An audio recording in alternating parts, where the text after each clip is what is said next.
Of 2025, nearly 100 DC bars and restaurants in the DC area closed for good, and restaurant owners may be looking at a pretty challenging 2026. Joining me now is Sean Townsend, President and CEO of the Restaurant Association of Metropolitan Washington. Happy New Year to you. Good to see you.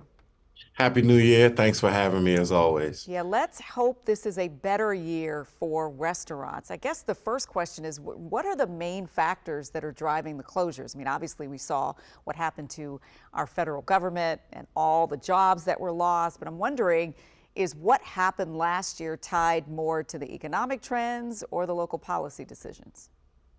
I think it's a little bit of both, and hopefully, those impacts can mostly stay in 2025, and better days are on the horizon for our restaurants. Whether it was the federal government shutdown, to the increased law enforcement presence here in DC, and then if you look on the other side of the spectrum, the increase in labor costs for our restaurants, specifically in DC.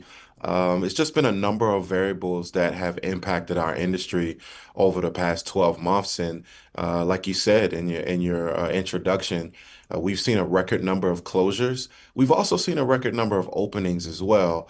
The successful model of a restaurant, what we're seeing is just different these days. It's faster casual.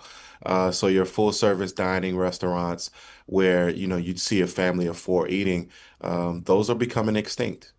Wow. So what does that tell us about the future of dining in DC?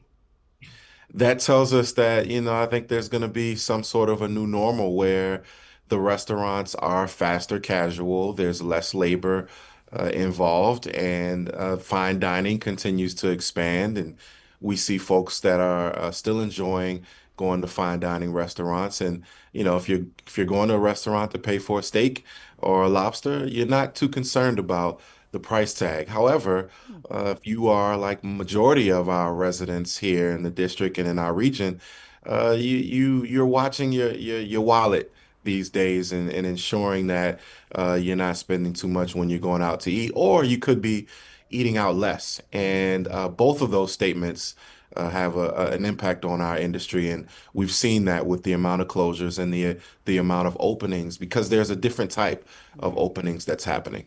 It's interesting that you say that because if you ask most people, they love their neighborhood restaurant. They want to be able to go out and support the restaurateurs who pour into the neighborhoods and the community. And it's interesting also to hear about the consumer behavior that's changing. So if I'm hearing you correctly, it sounds like we're saying we're making a different kind of calculus. I'm going to go out to the fine dining and I'm going to go there, but I'm going to cut back on the other things.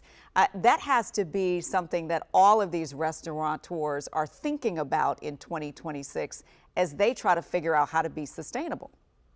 You're exactly right. And I think that moving forward, like we've always done, restaurants will adapt to the times and figure it out. But, as an operator, there's only but so much figuring out that you can do before you decide when is enough enough. But, on the flip side of it, the brighter side, programs like Restaurant Week that's coming up later this month is an opportunity for folks to get out and show that support to their favorite local neighborhood restaurants. But also, I think even more importantly, folks can get out and enjoy restaurants that they've never been to before, and probably, gain some new favorite restaurants throughout the region. Restaurants really do kind of bring us all together when we think about them. They're kind of a community square in a lot of places. You try new things, you meet new people, you expand your mind. For the restaurateurs, before I let you go, what are they saying to you about what they need to really keep their doors open and keep this ecosystem really vibrant in DC?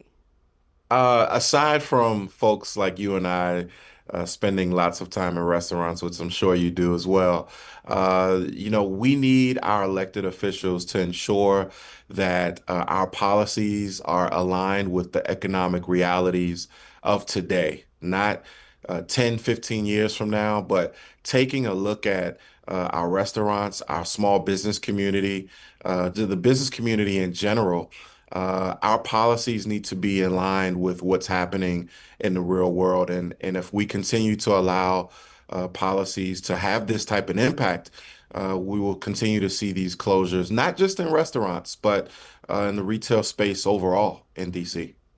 And we certainly don't need more of that. All right, Sean Townsend, President and CEO of the Restaurant Association of Metropolitan Washington. Thanks for your time and good to see you. Thank you. Take care.